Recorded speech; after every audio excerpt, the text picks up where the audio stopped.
Today here on Rumblestrip.NET and 10-minute test drive, we've got another Jetta in. We've had the 5-cylinder, the 4-cylinder turbo, the TDI. Well, today here for you, we've got the Jetta Hybrid.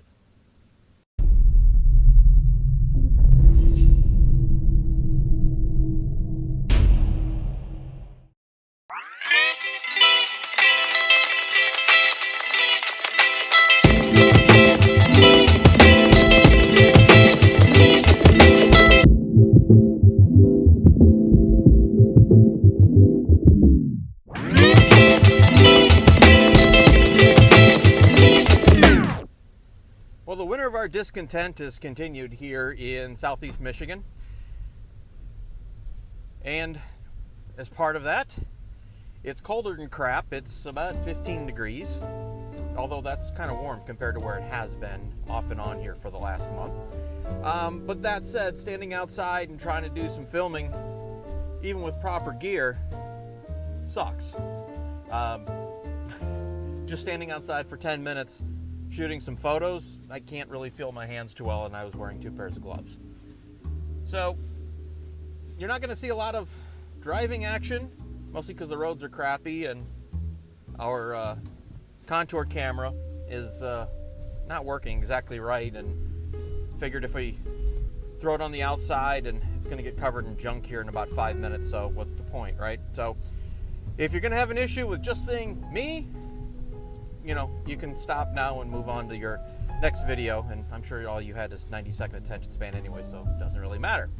For the rest of you who are interested in hearing about the Jetta Hybrid, we've got a few opinions on it, kind of a few strong opinions on it. Now, the Jetta is what it is. It's an Americanized, really an American or North American only kind of car. It's very different in Europe, and it's a decent sized vehicle. It definitely has a lot of leg room, both front and back. It certainly has had its issues as far as quality of interior, especially on the lower cost versions. Now, if you option it up, the interiors can get halfway decent, or actually even pretty decent. And the Jetta's been a pretty good success for VW. The automotive press, as we've said in some of our other reviews, has really railed on this thing for being cheap, and yet VW has sold more Jettas than ever under this philosophy. So, is it as good as the previous Jettas? Yeah, probably not. Does it sell more and does it make VW more money? Well, yes. And at the end of the day, companies are in business to make money and sell cars, not necessarily keep the enthusiast automotive press happy. So, the Jetta Hybrid is kind of interesting. When VW's very well known for their TDIs and the excellent fuel economy and even fun to drive factor of their TDIs, you wonder, well, why are they coming out with a hybrid version? The answer is somewhat simple, in that there are a number of states, led by California, who say you have to produce X amount of cars or X amount of type of cars and sell X amount in the states to even qualify to sell vehicles.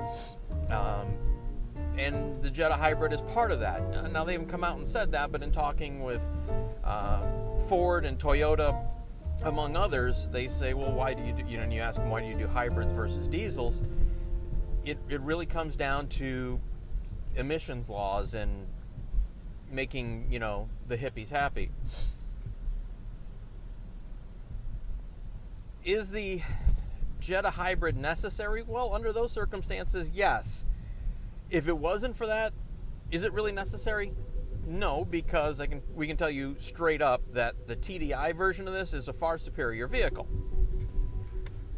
The fuel economy, as with most hybrids, with save a couple, is disappointing. Now, if you're Wayne Gerdes and you have mastered the art of driving a hybrid, yes, you can do 65 plus miles to the gallon in a Jetta Hybrid.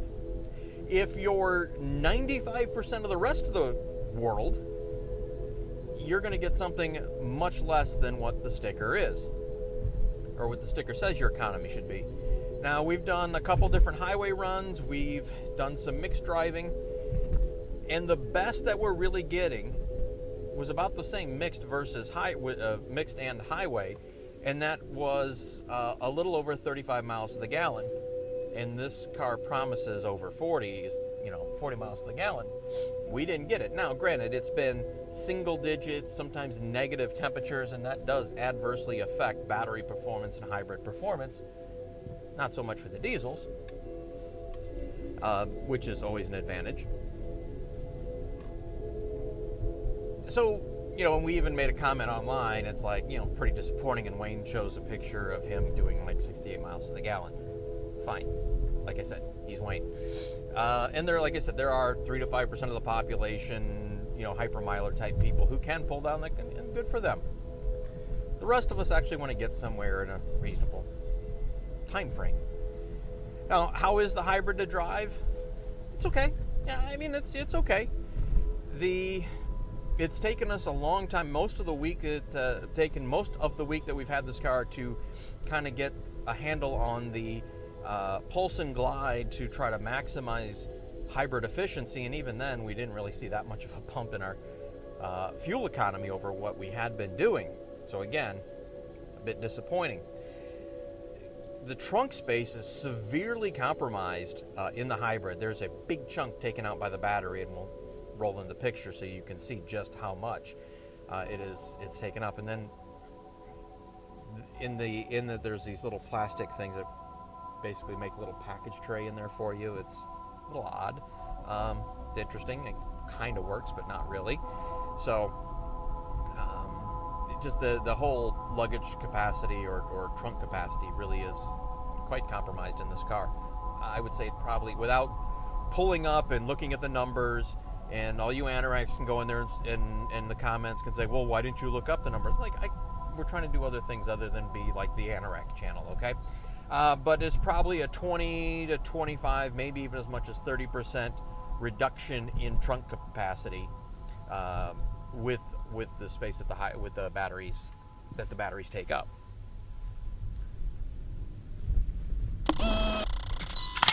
Overall performance in driving is fine. It has reasonable pickup, certainly not fast. It's not dead slow, but it's okay. This does have a boost feature in that when you put your foot all the way into it, it will use the electric motors to provide additional power to help you accelerate. We had put our foot down once or twice just so we could get onto the freeway in a reasonable manner, and it was there. The acceleration was there. Now, part of the crux of our issue not only is the less than fuel economy that we've done, but pricing and content level in here. So, I mean, the tan interior with the black accents is nice. It leaves a nice, airy cabin feeling. And if you've watched the channel, you know how we harp on we like lighter colored interiors, or at least some contrasting light colors in here, just to help not feel oppressive. And this is color-wise, it's all right. And the materials are, some of them are very hard plastic, and others are decent fabric materials. So it's okay. But the leatherette seats have been interesting, again, because it's been single-digit temperatures, and this is a pretty basic package. There's like two options in here. One of them is not electric seat or heated seats. There is no backup camera in here. The infotainment system is thanks to you Volkswagen for at least noticing that you're it sucks, okay? That's the only way to say it. The old system kind of sucked. This is a little bit better, a little more normal, not some circles and dials and 18 menus to get to everything. So the layout and workability of the infotainment system is much better. It's just a standard package. It's okay. The sound is nothing special. Again, no fender option in here. No backup camera. A lot of other stuff missing in here too. The point we're making, this is a $28,000 car. Okay, it stickers for just a hair over $28,000. that's a pretty nice chunk of change for something that's, you know, C segment sized car. That's, you know, there's other options. You know, you could get a better equipped diesel for less money, and we would. 7-speed DSG is fine, and we haven't had any issues with that. Oh, no auto on and off headlights. You have to manually. I know, but seriously, in a $28,000 car in this day and age, I mean, there are $17,000 Kias that have heated seats, auto on, off and on headlights, and backup cameras. And this car is $11,000 more. I'm sorry, but that's when you're cross-shopping vehicles, that's an issue. And the Kia, $17,000 Kia is a B segment car, not a C segment car, even much smaller. So now we were intended to go in and play with a couple configurators just to cross-shop this with a larger segment car that were both hybrids, that being the Hyundai Elantra hybrid and the Honda Accord hybrid. Now the Hyundai Elantra will get similar fuel economy, maybe a little bit better. We'd have to go back. The memory card screwed up in our video. We're still trying to piece that review back together.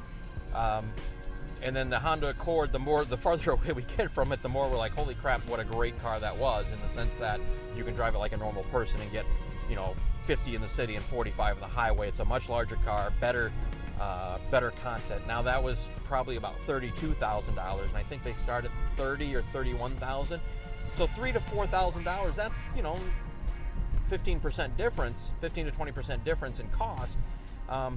But the better fuel economy, better space, better content. You know, maybe depending on your negotiation skills, you might be able to get a better deal. The Accord is definitely worth looking at. The Elantra, memory serves, was under $30,000.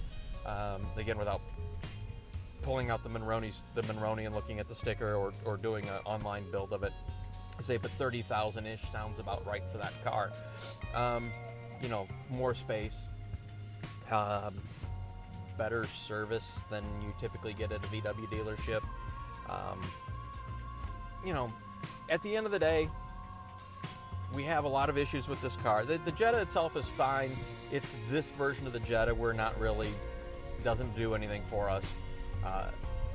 There are better options at the same money or less money that get you a larger car. If you want a larger car, with certainly more space inside, better content, better fuel economy. Why would you pick the Jetta Hybrid over those? I don't know. I really don't. This is definitely a pass car. If you want a Jetta and you want good fuel economy, get the TDI. If you want a family four-door car that's a hybrid or that gets something with very good fuel economy, then you need to go look at Fusion Hybrid, Elantra, or excuse me, not Elantra, Sonata. Sorry, sir, we keep saying Elantra. It's the Sonata Hybrid, and of course the Accord Hybrid. Those are the vehicles that you should be looking at, not the Jetta.